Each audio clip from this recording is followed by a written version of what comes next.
Hello दोस्तों, आज मैं फिर आ गया हूँ एक जंगल की अनसुनी कहानी के साथ, जो एक बंदर और एक हिरनी की कहानी है। तो चलिए हम शुरू करते हैं। सूरज की पहली किरणें घने जंगल को चीरते हुए आ रही थी। पेड़ों पर मोर नाच रहे थे और हवाओं में बंदरों की आवाजें गूंज रही थी। इसी जंगल में एक चतुर बंदर बबलू रहता था। बबलू अपने बुद्धि कौशल के लिए सारे जंगल में मशहूर था। एक सुबह जब बबलू पेड़ों के बीच झूल रहा था, उसने जमीन पर एक हिरन को रोते हुए और घबराए हुए देखा। क्या हुआ हिरन बहन? बबलू ने चिंता से पूछा। हिरनी ने बताया, मेरा छोटा बेटा नदी पार करते वक्त तेज धारा में बह गया है। उससे बचाने की कोशिश में मेरा पैर घायल हो गया। बबलू हिरन के दुख को समझ गया। जंगल का राजा शेर क्रूर और लालची था। अगर वो उसके मदद मांगने जाता तो जरूर कुछ बदले में मांगता। इसलिए बबलू ने खुद ही हिरन के बेटे को बचाने का फैसला किया। वह तुरंत नदी की तरफ भागा। नदी गहरी और तेज बह रही थी। बबलू को पता था कि तैरकर पार करना खतरनाक है।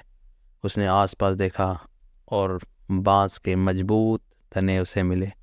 उसने कुशलता से उन्हें आपस में बांधकर एक छोटी सी बेड़ा बना ली।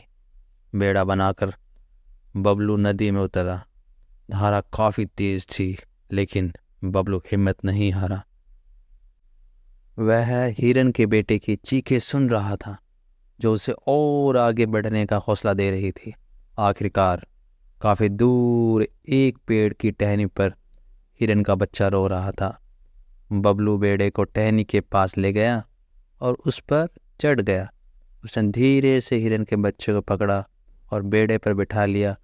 वापसी का रास्ता और भी मुश्किल था, लेकिन बबलू बिना रुके नदी पार गया।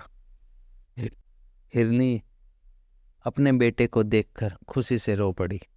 वह बबलू का शुक्रिया अदा करना चाहती थी, इसलिए वह उसे कोई उपहार देना चाहती थी। परंतु बबलू ने कुछ लेने से इनकार कर दिया।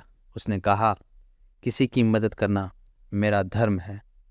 बबलू की खबर पूरे जंगल में फैल गई। हर कोई उसकी बहादुरी और निस्वार्थ भावना की तारीफ करने लगा। यहाँ तक कि क्रूर शेर भी उसकी इज्जत करने लगा। बबलू ने एक बार फिर साबित कर दिया कि ताकत और चालाकी से ज़्यादा ज़रूरी है बुद्धि और दयालुता। यह कहानी हमें सिखाती है कि मुसीबत में दूसरों की मदद करना कितना महत्वपूर्ण है। साथ ही यह बताती है कि बुद्धि और निस्वार्थ भाव से कोई मुश्किल आसान की जा सकती है। हेलो, अगर आपको कहानी अच्छी लगी हो तो चैनल को लाइक और सब्सक्राइब करना ना भूले।